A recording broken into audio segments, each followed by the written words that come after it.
Hey there! I'm Seth Mills with the Mills Group at Keller Williams, and I've got a green screen now, which is why it's totally black behind me. And it's a little bit pixelated around my hair. I am really excited because we're back for the December market update. And I geek out on real estate economics all the time, and I get once a month to share it with the public. So I want to do the best with the time that I've got and really dive into the numbers that I think are most impactful. The narrative this year is that we have a lack of inventory, meaning very few sellers, or fewer sellers rather, are coming on the market. And the second is that we have more buyers than we typically have on the market. Number of reasons. Pandemic has guided most of that, right? So the pandemic has caused a lot of sellers to freeze out of fear. That also, because of the changes in the job market, there are some people who are not relocating. On the flip side, you have a lot of people who are relocating and wish to purchase, right? You have interest rates that are very, very low, so they wish to purchase while the money is cheap. You also have people staring at their homes and wishing they just had one extra room. We hear this constantly. I want a gym. I need a home, or I need a room for my aging parent that's going to be moving in. There are a lot of reasons that people are choosing, whether it's an extra office or otherwise. And then you've got a bunch of people that want to move out to the sticks because they can be there now and because they can work remotely. That's awesome. Problem is, all the inventory is being bought up. So what we're looking at here, and I can point, look at that. What we're looking at, but I can't point all the way over here because the screen cuts off. Yeah, not a true weatherman yet. Anyhow, what we're looking at here is a 5-year tail on inventory and the number of sales. So the green line you see is that green or red? Green. That is green. Cool. I got to check, guys, because I'm colorblind. So I've got my producer over here, Jocelyn, that helps me out. So anyhow, the green line is the number of sales. The blue line is the months of inventory, meaning if not another home came on market, how long would it take for the last home to sell? How long would we expect it? So what you can see over a 5-year term is that we are both incredibly low on inventory and incredibly high on the number of sales. Pay very little mind to the very end of that graph, because the end of that graph does not record, that actually includes December. And obviously December's numbers are going to be wonky because we're right in the middle of the month. So let's take it to a 2-year view. Same data, but this is pulled in a little bit. And what you can see pretty clearly is that our graph is totally inverted from what is normal. Our months of inventory is very low, and our number of sales is very high. Clearly, those two things cannot live in combination for that long, which is why you see them merging back toward each other. The natural progression would be that months of inventory would go very high and sales would go very, very low, right? Well, how do we keep that from happening? Because again, if mortgage rates are really low and people want to buy, we need to have inventory for them to sell. Let's look at the next piece. This is the average sale price versus the month of inventory. So why would months of inventory matter to anybody who is selling right now? Well, what we see is that when months of inventory declines, that prices go up. The average sale prices increases. And I won't have to point out the specifics here. It is very, very easy to see. When you have a blue trough, you have a green peak over and over and over again. And generally that green peak just trails that blue trough a little bit, right? Well, what do we see at the very end? We see a pretty regular pattern for the past 5 years. And then we see 2020 where that blue trough falls like really, really, really far. And that green line has increased. Folks, if you are a homeowner and you're watching this video, you likely have a ton of equity in your home that you may not be aware of. A huge amount. Homeowners right now are at record level highs for equity as far as our modern economy is concerned. It is astounding because of appreciation and what buyers are willing to pay and how cheap the mortgages are right now. Sellers command a massive amount of equity that they haven't in the past. So that's really exciting. So the truth is that we have at least 2 markets here, though. So the stats that we're looking at is all of North Texas. This is not zoomed in to counties or zip codes like we've looked at in the past. This is all of North Texas. So what we really have got to look at is the tale of two tales in demographics. The average home price in North Texas is somewhere between 350 and 400 this year. We won't know the truth until like February or March of next year, where it really ended up, because there are so many homes that sell off market by private equity firms and such. With that being said, we can get stats pretty easily. So what we're looking at here is the last 5 years in homes priced under 400,000. So you'll see the average sales price has continually increased. This is a fixed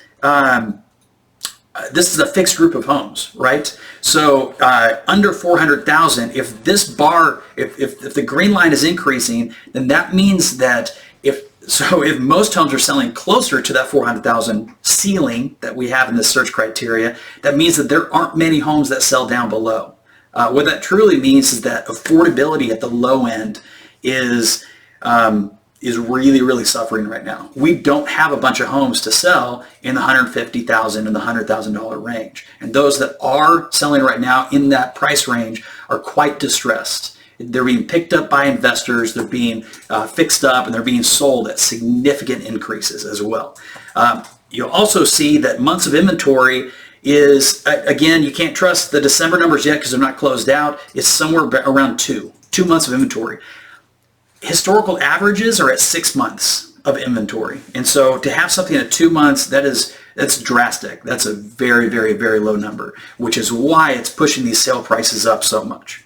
So if there have been massive equity gains in the lower end of the market, what's happened at the higher end of the market? So this is everything 400 plus. Now there is no ceiling to this. So this is largely impacted by two things. One, the type of home that's selling, and then two, the average price of it, right? Because as homes have moved out of that lower price bracket, they're moving into this one. And so this graph is more kept in check than a graph that would with a ceiling, right? So if I ran 400 to 800, this would look very different. But anyhow, I digress. The story is still true here. It's very, very low inventory. But here's the really cool thing. Prices have not increased that much. So they've increased some, but again, they're being kept in check because there are homes that are being brought up from the lower price bracket, and it keeps this in the same affordability range. You have a lot of the same selection of inventory across, and you have greater than 4 months of inventory. This is more than double the inventory as compared to under $400,000. This is really, really exciting because that means that for those that wish to sell their previous investments that are priced at 400 or below and wish to move up, because again, if you're extracting equity, unrealized equity, if you've got a bunch of cash just sitting in the value of your home, that can change the affordability calculations of a much more expensive home. You may be able to put a larger down payment without having to draw out of your bank account and keep your monthly payments the same, if not at least very, very close. This is really, really exciting, and the truth is this is where most builders are building right now. If you're within an hour of the city center of Dallas, most builders are building 400 plus. So this is where the new inventory is. The last thing I want to look at is the divide between closed sales price compared to asking price in months of inventory. So we can see a typical cycle here every single year. This is homes under 400,000. Every single year you get a peak where for a couple months you have a cruise where people pay, this caps out at 100%. So unfortunately we can't see when it maxes out at 104 or 108, just faulty data feed. But anyhow, it caps out at 100% or more every single year. And what I can tell you right now is I believe that graph reads about 104%. That is a wild number. I don't think that's across all of North Texas though. Sorry, that's a lot of Collin County numbers. Anyway, the point is here we're at a stage since before July of this year and continuing to now, and we don't see an end in sight. These homes under 400,000 on average are selling for more than asking price. It's bidding wars like everywhere. It is, it's wild. We see these in short spurts in the past. If you look back at 16 to 17, we had some good spurts there. Obviously, last year was dictated. So at the end of 18, things kind of fell off. 19 really suffered, but then this year again, it's spiked. We don't see an end to this, right? On the other hand, because of the increased inventory, those who are purchasing homes above 400,000 have more negotiating power. And this is largely driven by the fact that there aren't as many multiple offer situations. You have fewer buyers looking at these homes, which is why you have a greater amount of inventory available, and it means that people can still negotiate. You can see, obviously, they're paying closer to asking price than they have historically. That also has to do with sellers pricing a little bit more accurately. We've seen that in the market as well. So anyway, I thought it was pretty neat when digging into these numbers. It could not be any more a stark contrast between the two markets, if we define them as such, below and above the average sale price. Pretty exciting. Guys, we'll have some exciting things to share next year. I probably won't have all of 2020 numbers until February, like I said before.